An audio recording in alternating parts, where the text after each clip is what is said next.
Assalamualaikum warahmatullahi wabarakatuh. Perkenalkan, saya Bro Sedia Pratama. Saya akan mempresentasikan UAS dari mata kuliah Cloud Computing. Untuk soal yang pertama, sini ada software as service, yaitu definisinya adalah software as service adalah model distribusi perangkat lunak di mana aplikasi dihosting oleh penyedia layanan dan tersedia untuk pengguna melalui internet. Nah, dalam model ini, pengguna tidak perlu menginstal atau memelihara perangkat lunak secara lokal di komputer mereka. Sebaliknya, mereka dapat mengakses perangkat lunak tersebut menggunakan web browser. Nah, ciri utama dari SAS, Software as Service, adalah dari aksesibilitas, yaitu pengguna dapat mengakses aplikasi dari mana saja dengan koneksi internet. Kemudian pembayaran berbasis langganan, pengguna sering membayar biaya langganan bulanan atau tahunan alih-alih membeli lisensi perangkat lunak. Kemudian yang ketiga, pemeliharaan dan pembaruan. Penyedia SAS bertanggung jawab untuk pemeliharaan pembaruan dan keamanan perangkat lunak. Kemudian di sini ada definisi utility computing, yaitu model komputasi di mana sumber daya komputasi seperti daya pemrosesan, penyimpanan, atau server itu telah disediakan sesuai kebutuhan pengguna, mirip seperti layanan utilitas listrik atau air. Nah, pengguna hanya membayar berdasarkan penggunaannya. Nah, dari ciri-ciri dari utility computing ini yaitu dari scalabilitasnya, sumber daya dapat ditambahkan atau dikurangi sesuai kebutuhan, yang memungkinkan pengguna untuk membayar hanya sesuai dengan yang mereka gunakan. Kemudian ada uh, on demand yaitu pengguna dapat mengakses sumber daya sesuai permintaan tanpa penundaan.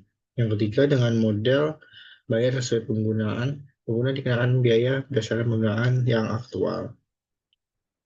Yang ketiga ada definisi integrated network, yaitu merujuk pada sistem komunikasi yang menggabungkan berbagai jenis layanan dan data eh, dalam satu jaringan tunggal. Ini bisa menjauh komunikasi seperti video, audio, dan data yang diintegrasikan untuk meningkatkan efisiensi dan efektivitas dalam pertukaran informasi. Kemudian ciri-ciri utamanya yaitu menyajikan argumen yang jelas dan dapat didukung dengan baik tentang topik tertentu. Kemudian menyajikan argumen yang jelas dan didukung eh, selanjutnya. Di sini untuk soal nomor dua yaitu hybrid cloud computing. Seperti ini arsitekturnya. Yang pertama ada public cloud. Nah, di sini public cloudnya seperti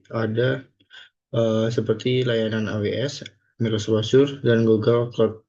Nah, di sini di public cloud sendiri terdapat web service dan storage analysis, kecerdasan buatan atau machine learning, CDN, dan API.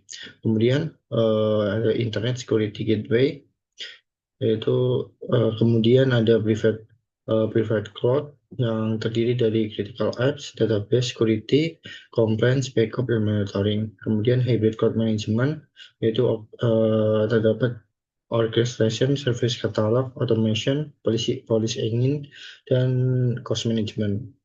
Dalam on-premise-nya, yaitu ada legacy app, ERP system, mainframe, file server, print server, dan LDM. Kemudian di sini tadi seperti ini arsitekturnya, arsitektur utamanya ada public cloud, private cloud, hybrid cloud management, dan on-premise infrastruktur. Kelima ada konektivitas dan keamanan. Kemudian untuk soal nomor tiga ada empat faktor dalam implementasi cloud computing. Itu yang pertama ada infrastruktur teknologi. Infrastruktur ini menyangkut jaringan internet perangkat keras, hardware, dan pusat data. Ketersediaan dan kualitas infrastruktur yang memadai sangat penting untuk layanan cloud dapat berjalan dengan optimal. Kemudian faktor lainnya ada keamanan dan privasi data. Keamanan menjadi perhatian utama dalam cloud computing. Perusahaan harus yakin bahwa data mereka aman dari serangan cyber seperti pencurian atau kebocoran. Selanjutnya, faktor ketiga ada biaya dan efisiensi. Salah satu tujuan utama dari adopsi cloud computing adalah mengurangi biaya operasional. Cloud computing memungkinkan perusahaan untuk menghindari investasi besar pada infrastruktur dan hanya pembayaran sesuai pemakaian atau pay as you go. Kemudian yang keempat, sumber daya manusia dan regulasi. Keberhasilan cloud computing juga ditentukan oleh kesiapan SDM dan budaya organisasi. Kemudian dibutuhkan tenaga IT yang terampil dalam manajemen layanan cloud. Jika SDM tidak dilatih atau tidak siap menghadapi perubahan teknologi, implementasi cloud dapat gagal atau tidak maksimal. Serta untuk regulasinya, setiap negara memiliki aturan yang berbeda mengenai penyimpanan dan transfer data lintas negara atau data sovereignty. Nah, perusahaan harus mematuhi regulasi lokal dan internasional saat menggunakan cloud computing. Kemudian ada 8 keuntungan dan kerugian virtualisasi dan cloud computing, yaitu yang pertama ada keuntungan penghematan biaya cost atau cost efficiency, skabilitas fleksibel atau elastic scalability. Kemudian nomor ketiga ada energi efisiensi, keempat ada pemulihan bencana dan backup otomatis ya, atau disaster recovery. Selanjutnya ada aksesibilitas dan mobilitas. Yang keenam ada kendaraan tinggi atau high availability, yaitu keamanan yang terkelola atau manajemen security. Dan kedelapan ada penyebaran cepat atau rapid deployment. Untuk kerugian sendiri, kerugian cloud computing ada tiga kekurangan, yaitu ketergantungan pada koneksi internet.